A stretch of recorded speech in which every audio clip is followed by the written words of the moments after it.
Well, hello again, YouTube. Jeff Smecker here from troutstrike.com. We're going to be tying a new Perdigon pattern today. I like to call this one the no-quill quilled Perdigon. We tie it to make it look like it was tied with a quill to give it that segmented look, but we're actually using very basic materials. We're not gonna take an actual quill. We're going to use two different thread colors to create that segmentation. So I will go through all of the materials as I tie it, and I'll also list them in the description. So again, what we are going to be tying today is a no quill quilled Perdigon. This one I have in the vise is a size 14 with a 3.2 bead. This would be what I would consider my heavy fly out of the three sizes that I generally carry. This would be a fly that I generally use at the point at this particular weight. So this would be for heavier current or deeper current. This is a pretty compact but heavy fly. This is one that's going to get down to the bottom. As you can see, it's got nothing to create resistance, and that's the design of a Perdigon. So as I've shared in my article, if you've had a chance to read the article about Perdigons, I compare them to sports cars, and that is on the site. I'll also put a link to that article in the description. So we can get started. I'm going to go ahead, I'm going to take this one out of the vise, and we're going to get started again with a size 14 jig hook and a copper, or a gold rather, slotted bead, and that is going to be a size 3.2 millimeter. Depending on which brand you go, you might find them in 3.3, 3.5, somewhere around that range, but anything in that range, getting into the threes, I consider a heavier fly. So the main body of this fly is going to be UTC 70 in yellow. So I'm going to get started by just getting some thread wraps. I normally don't put a lot of thread wraps, but for this one I do make it a little bit thicker than I would make most Perdigons. So I am going to build a little bit of a thread dam behind to lock that bead in place and create that taper. I'm going to pull that off, and got a little strand there that I didn't want. It normally doesn't happen when I break it. I'll get rid of that. And I'm going to go down a little past the bend of the hook, and then I'm going to come back up, and that's where I'm going to let my bobbin hang.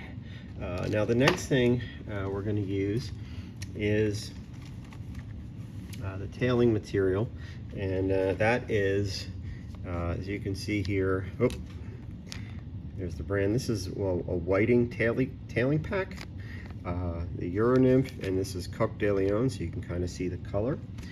So I'm going to be taking some fibers from one of those to create the tail, and usually I like to use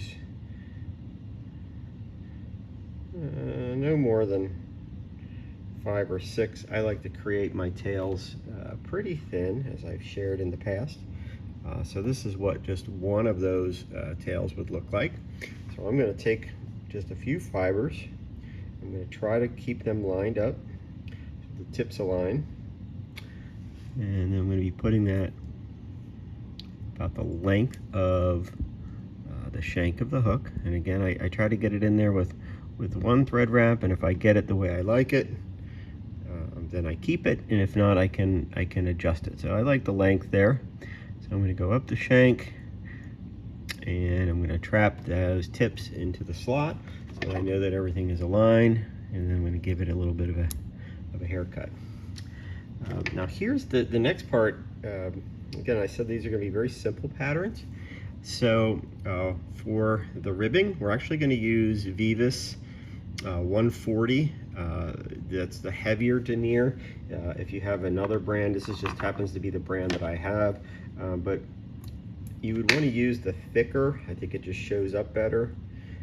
You could use a brown, anything that's going to contrast.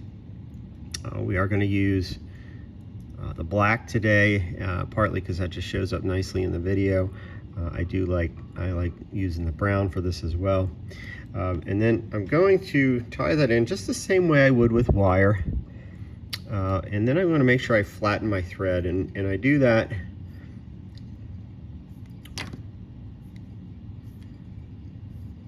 as you can see there. See how it begins right there, it begins to flatten. So you want to spin that, and you want to come back up the body. And I'm normally with Perdigons, that's about all I will do, but this one I'm going to make it a little bit more substantial of a body, just to get a little bit of a taper, keeping my thread nice and flat. All right, so I'm going to extend my bobbin out, put that on the cradle. Now you want to, before you just start wrapping this, you want to make sure that you cord it. So I take my thumb and my forefinger and I twist it, and I want to get this nice and corded up. If you go the opposite way, that's how you flatten your thread. But here I want to cord the thread up, because if you flatten it out, it'll cover up all that yellow. So I'm gonna take it, I'm gonna test it and see if I've corded it up enough. Okay, gives me that nice segmented look. All right, and I'm gonna tie that off at the top.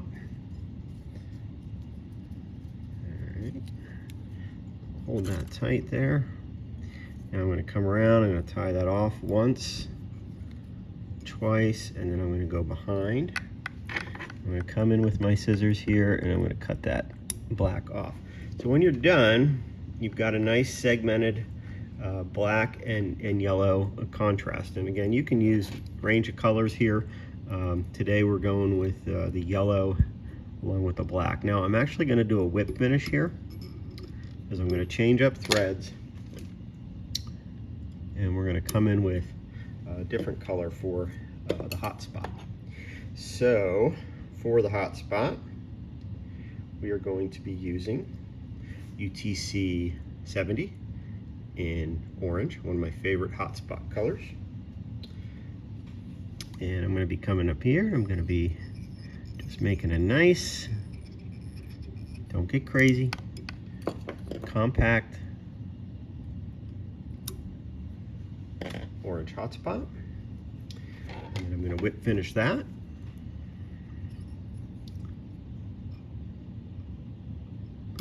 And when I whip finish on these, I like to pull straight up, and then I come in with my scissors, and if there's any little bit of fray or anything left, that's going to get covered up when I do the wing casing. All right, so for the next part, I am going to be using right here, Loon UV Clear Flow. I really like this product, and again, I put it on a bodkin. People use different things for this. I just have always found that a bodkin gives me the control. I can apply it, and I really like what happens to this fly. I think it gets a really cool look to it once you apply this UV resin. I just think it really starts to look segmented. So I'm going to hit that now with the UV light. So this UV light and the UV coating does a couple of things. The first thing it does is it just enhances the durability of the fly. I mean, Perdigon means pellet fly, and I mean that's essentially what they are. There's no resistance. They just get down to the bottom where the fish are, and then they're really pretty indestructible. Fish after fish, a trout's teeth is not really going to damage these, but it also helps the sink rate. So a couple of reasons why you want to add that UV finish. So the last step then is we're going to add the wing case, and for that We're going to use Loon again, UV fly finish in black. Okay, so we're just going to add a little bit to the top, and just have to be real careful here. Don't overdo it. You can always do this, and if you don't like the way it came out the first time, you can always hit it with a second coat. That looks pretty good. And I'm really going to seal that in. I'm going to go a good 10-15 seconds so that I know that it's really, really hardened. I find the black, you really need to make sure it's cured, or else it will chip off there when you're fishing. Okay, and just one last step as an added protection, I will take my bodkin again with just some of the clear, and I will add that again just to put another layer of protection. And I'm going to hit that with my UV light.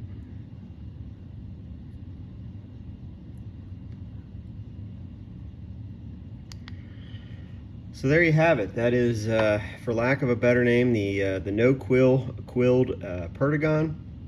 Again, features that orange hotspot. You can get a look at it underneath. You can get a look at it on top. But just a great Perdigon fly, nice and heavy. This size, a 14 with a 3.2, likely going to be at the point. You can certainly tie this in smaller sizes. Go down to a 16 on this, maybe even an 18. I think the smaller you go, though, you just have to watch if you can get that segmentation. You may need to go down to a 70 denier in the darker color to get enough thread wraps around there to give that segmentation. But anyway, I hope you enjoyed this. It's a simple tie, just one of about 1 million different combinations you can do with Perdigons. So I hope you enjoyed it. I really appreciate you watching. If you like what we're doing here, then think about subscribing. Give this video a thumbs up, and also be sure to check out troutstrike.com. That's troutstrike, all one word, .com. I'll put a link to that in the description, and also a link to an article about the Perdigon fly. So again, thank you everybody. Thanks for watching. Have a great day.